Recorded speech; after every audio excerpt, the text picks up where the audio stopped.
Olá, meus queridos, aqui é o professor Michel Montenegro e vamos falar de reflexão, tá? De objetos que refletem a luz, mas vamos pegar como caso de uso o metal. Eu não vou falar, por exemplo, do espelho. O espelho ele reflete a imagem na íntegra, então as cores que batem no espelho voltam. Então nós temos aquela sensação de olhar no espelho, nos vermos e tudo que está atrás, né, ou em volta, dependendo do formato. E o formato do espelho, ele afeta a deformação da imagem, né, porque a luz ela acaba curvando, enfim, a gente já falou disso em outras aulas, né, que a luz ela pode bater numa área e dependendo do formato, essa luz pode ser refletida em outras direções, enfim. Então o foco aqui vai ser o que? O metal. Não vou falar aqui desse caso do algodão nem do plástico, tá? Que são duas situações distintas. Apesar deles refletirem luz, né? A luz reflete neles, mas entendam, olha a diferença entre os dois. Ocorre uma reflexão da luz, por exemplo, na primeira bolinha ali de algodão, a luz bate e reflete. A luz está sendo refletida, tanto é que eu estou vendo o algodão. Se você olhar o plástico ele já poderia até enganar, que seria, por exemplo, um metal. Por exemplo, eu já tive uma peteca, né, de ferro, não sei se vocês sabem, eu tive uma bolinha de metal que parecia com essa bola, mas ele também pode se passar por plástico, porque o plástico ele também tem um grau de reflexão um pouco menor que o metal, mas ele tem. Poxa, legal, então ele já reflete mais a luz, mas o que diferencia, por exemplo, o plástico do metal? Primeiro, que a reflexão do metal está muito próximo da reflexão do espelho, tá? Vou botar entre parênteses, tá? Isso é muito próximo entre aspas, aí uma bela aspas. Mas se comparado, por exemplo, a outros materiais. Exemplo, o espelho não reflete exatamente o que está na frente dele, porque a luz que bate é exatamente a luz que volta, né? Então nós temos essa sensação. A mesma coisa ocorre com o metal, só que imagina um espelho com menos potência. Conforme tu vai tirando a potência do espelho, chega uma hora que ele tem esse efeito do metal. Outro ponto é que o metal, ele basicamente te mostra o que tem de importante no ambiente. E ele segue não é que ele segue uma regra, mas se você pintar seguindo essa regra, você vai ter um efeito de metal com muito mais facilidade. A linha do horizonte. A gente está falando de ponto de fuga. A mesma linha do horizonte do ponto de fuga é a mesma linha do horizonte que eu me refiro agora. Se olharmos bem o metal, vocês vão ver que o metal ele caminha para várias direções.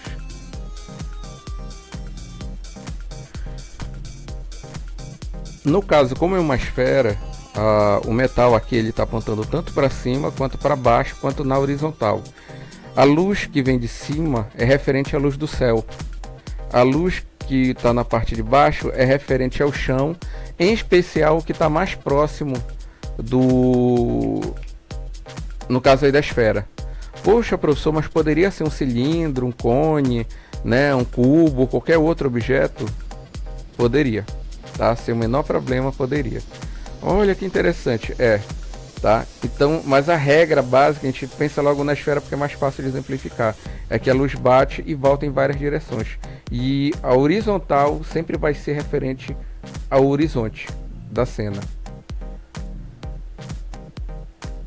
A horizontal sempre referente ao horizonte da cena. Aqui, por que o horizonte está curvado? Porque é uma esfera, gente. É só vocês lembrarem, né, da perspectiva, né, do olho de peixe, né, a grande angular no caso da fotografia. Essas três bolas de cima representam a parte escura, clara e escura. Dividam em quatro partes. Essa divisão vai ser sempre referente ao centro da linha do horizonte, que é escuro, e a parte de baixo é clara, e a parte acima da linha do horizonte, que é mais clara, enquanto vai escurecendo conforme vai subindo. Poxa, professor, isso está parecendo um dia tipo horizonte, ou olhando no rumo da luz do sol, ou algo do tipo. Essa a sensação mesmo. Pera aí, então o céu é um gradiente? Exato, gente, o céu é um gradiente, assim como o solo também é um gradiente.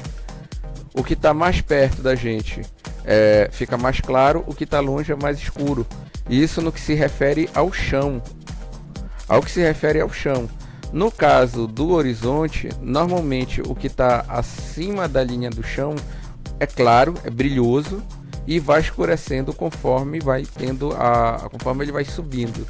Professor, isso pode ter alteração? Pode ocorrer alteração sim, tá, gente? Então, acima da linha do horizonte é claro, meio brilhoso, e vai escurecendo. O inverso é o contrário. Da linha do horizonte para baixo, ele inicia escuro e vai clareando. Por quê? Porque a parte de baixo, nesse caso da esfera, está mostrando o que está mais perto dela. E, logicamente, essa parte vai ser mais nítida, vai ter o reflexo desse objeto vai ser mais forte, então o brilho é maior. Beleza, professor? Eu considero a luz e sombra da esfera? Considero. Mas você joga isso no passo seguinte. Repare nessas paisagens que eu estou colocando para vocês. A parte de cima é mais claro, a parte de baixo é escuro e vai clareando porque se aproxima da nossa linha de visão. Reparem que essa regra não vai mudar conforme o ambiente, ó. E reparem ali, tempo nublado, claro, vai escurecendo. Para o chão vai ser a parte mais escura, né? E vai clareando conforme chega nos nossos olhos.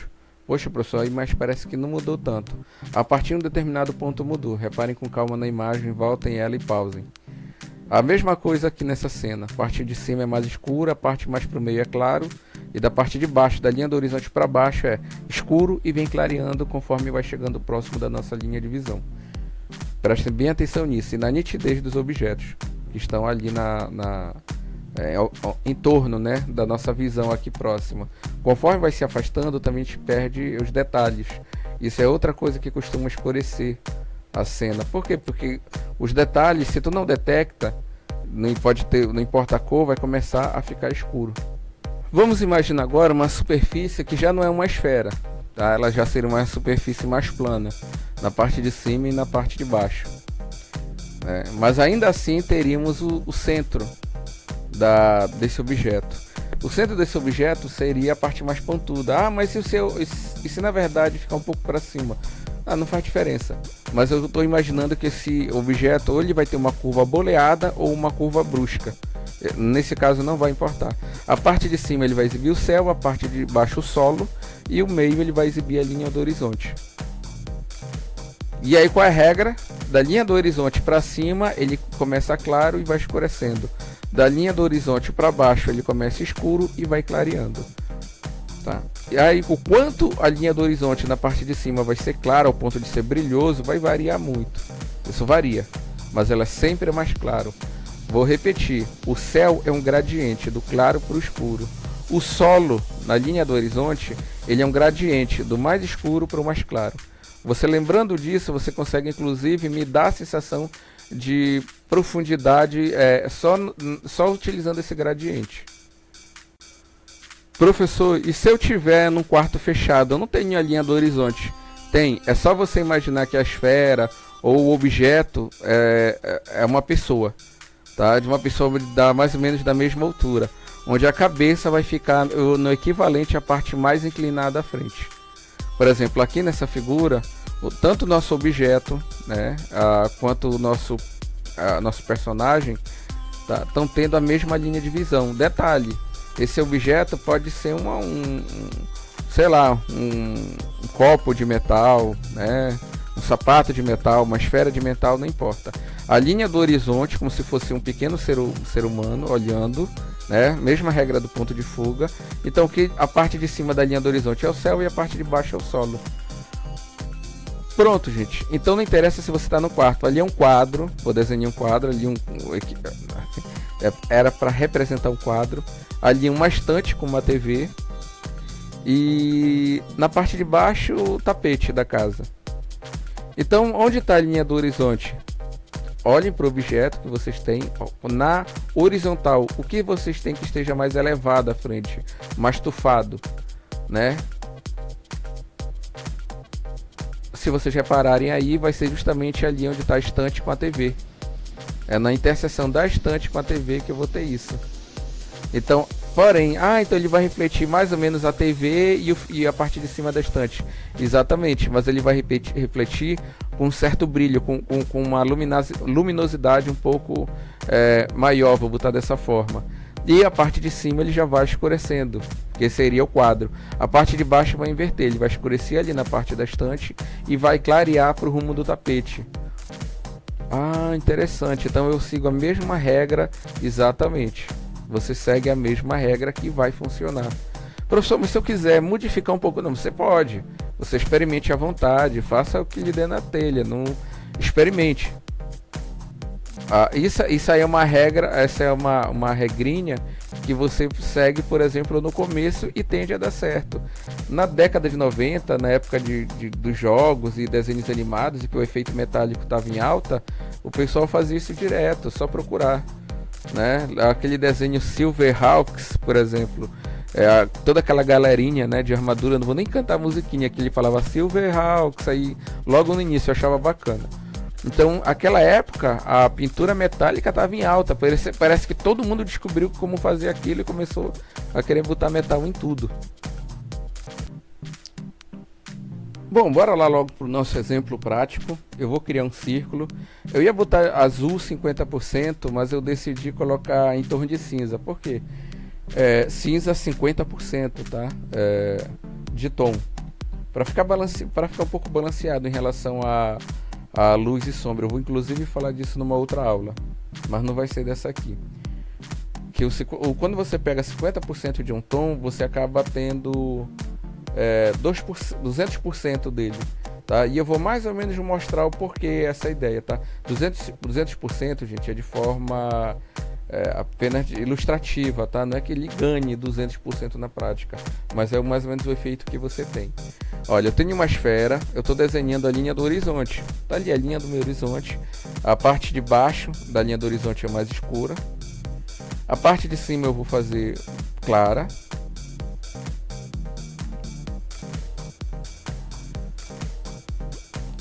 a ponta da esfera na parte de cima tem que ser mais escura do que a parte mais clara do meio, e a parte de baixo da esfera tem que ser mais clara que o meio, tá? Precisa ser um brilho? Não precisa ter brilho, ela só precisa ser mais claro, você só tem que ter aquela sensação.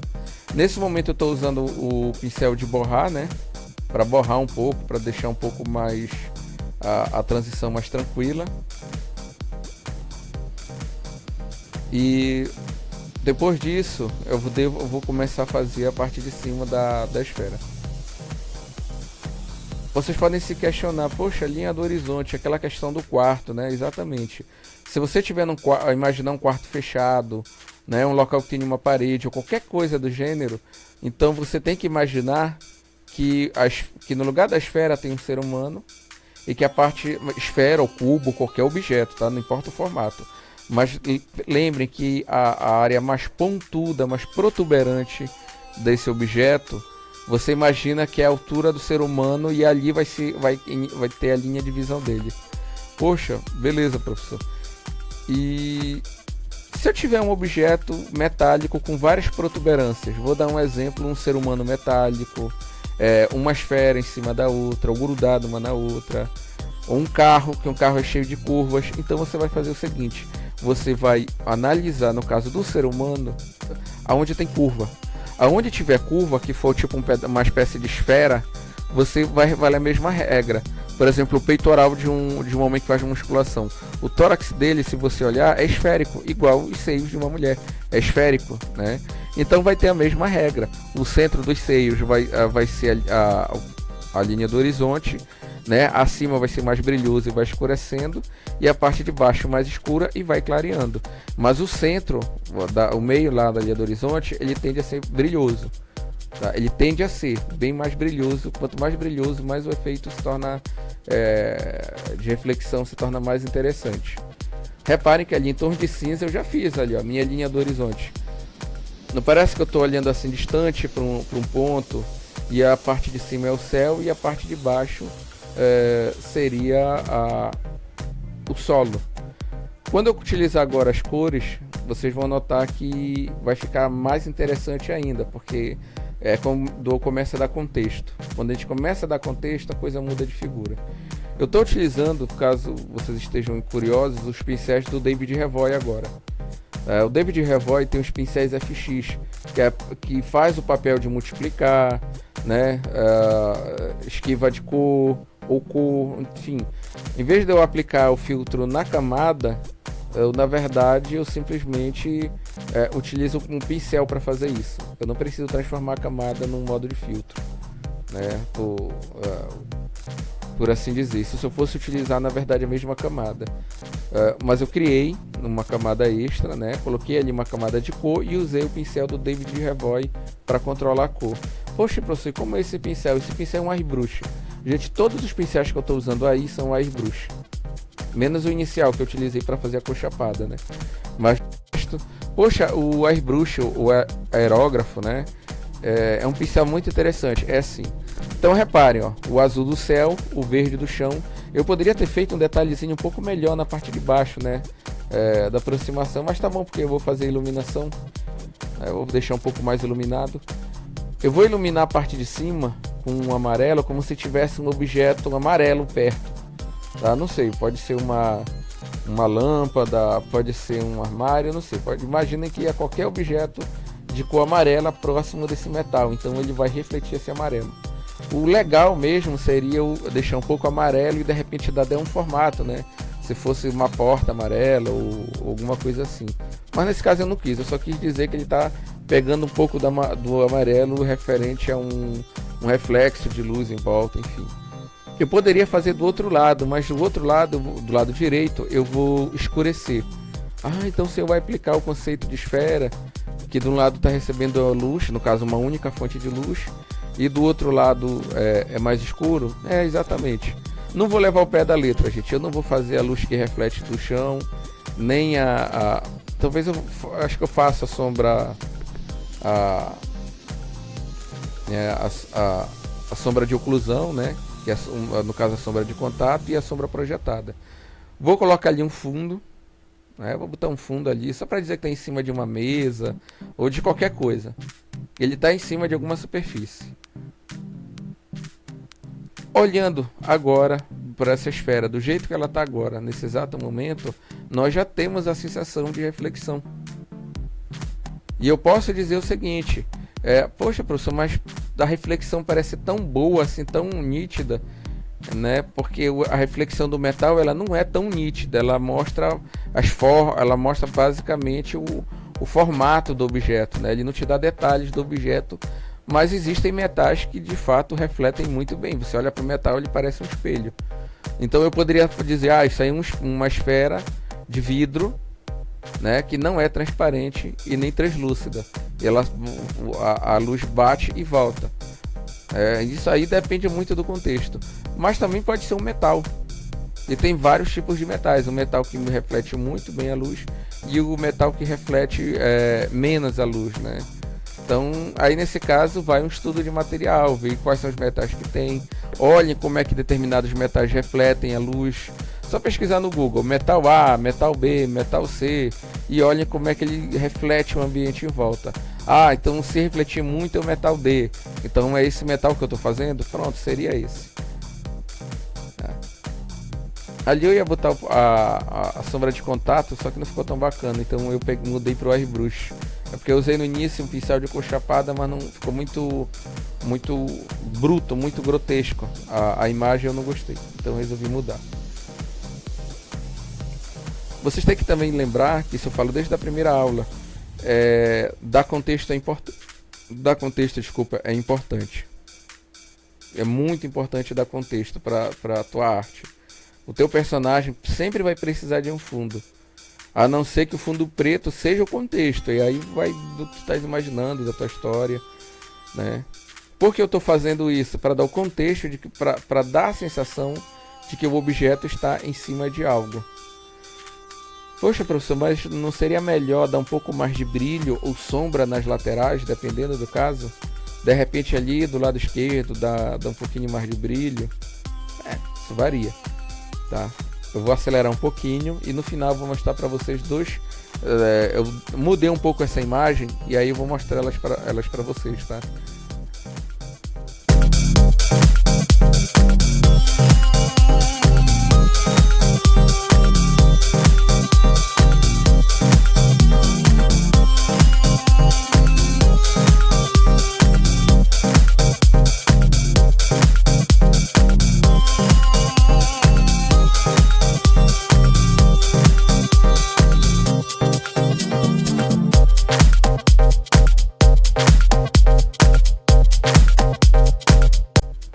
tá aí, gente. Na parte de cima eu coloquei os dois outros resultados que eu fiz utilizando esse efeito metálico em duas esferas, né? Poderia ser em outros objetos. Então pesquisem na internet, deem uma olhada, efeitos metálicos ou metal mesmo. Olhem em casa os metais que refletem e reparem que eles respeitam essa regra. Tá? Tirando algumas exceções, mas no geral, se você respeitar isso, você vai ter um efeito metálico, o efeito metálico desejado. Até a próxima, amigos. Um fraternal abraço e fiquem com Deus.